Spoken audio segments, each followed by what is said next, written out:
One, two. Cycle choo, choo, choo. Here we are, my stars. Back to our plot. Today, chapters 27 and 28.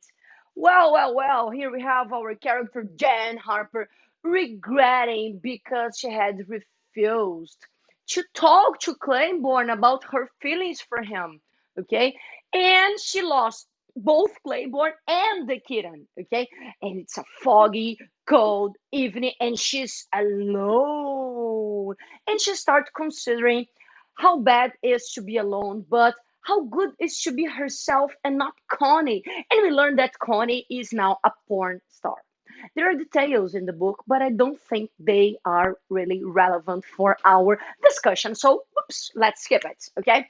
Well, we learn a lot in this chapter about Martin Driscoll as well. Okay, we learn that he's a successful producer. Okay, however, he is in serious debts because his last three productions were a failure because they were considered too violent. He's a married guy.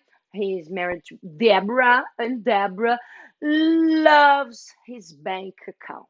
Okay, she has no idea about the finances, the bad finances, bad situation that they are living. And Martin Driscoll needs this production to be successful to save, to heal his financial health. Okay. Well, we learn much more about Marty Driscoll. Okay.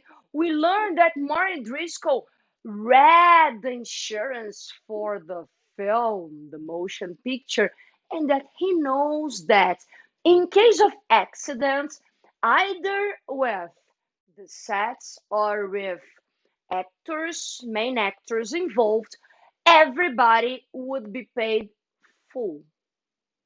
And we learned that, yes, it's exactly what you're thinking. Martin Driscoll, knowing about this in the contract, set fire at Norma Bates' room at stage 7. He was the guilty one, okay? He made up all those stories about a janitor and about the gas tank and etc. He was the guilty one. Whoa, that's grand, okay? That is grand. Well. After it, we learned that Paul Morgan is so as to play Norman Bates, he has to take some homosexual classes if Queenie. And this is a weird chapter because there are a lot of famous actors that are mentioned, such as Sylvester Stallone and Eastwood and etc. And I don't think that's relevant either to the plot. But let's keep going.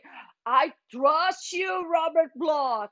To close these two chapters that are full of details, they are long chapters full of details, and I'm summarizing it here. Uh, Jen is at home, as I said in the beginning, regretting and suffering and drinking a little bit more, and she fell asleep.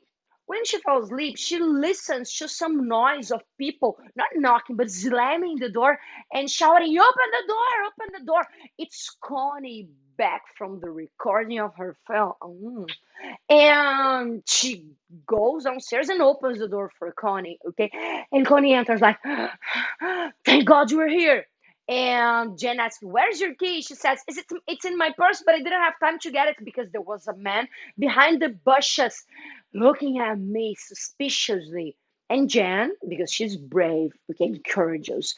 She leaves the house to find these men behind the bushes. And she goes there, and do you know what she finds? Not a man. But do you remember the cute kitty kitten? She finds it dead. Somebody got a knife and tried to decapitate the cute kitty. The kitten is dead. OMG. Who was behind the bushes? OMG2. Killed the kitten. OMG3, I cannot believe that Mari Driscoll was responsible to set fire to the stage 7. Well. As I said last week, we really have a plot twist. Now we know that the producer is not an innocent producer, okay? We know what he's capable of, okay? And we know that there is somebody on the loose. Is it Norman Bates? Is it Vizzini? Remember that he was in the prop room looking for a knife? Is it Mari Driscoll? Oh my god! We have somebody on the loose that must be caught! Next week we are gonna have more details of this plot. See you guys!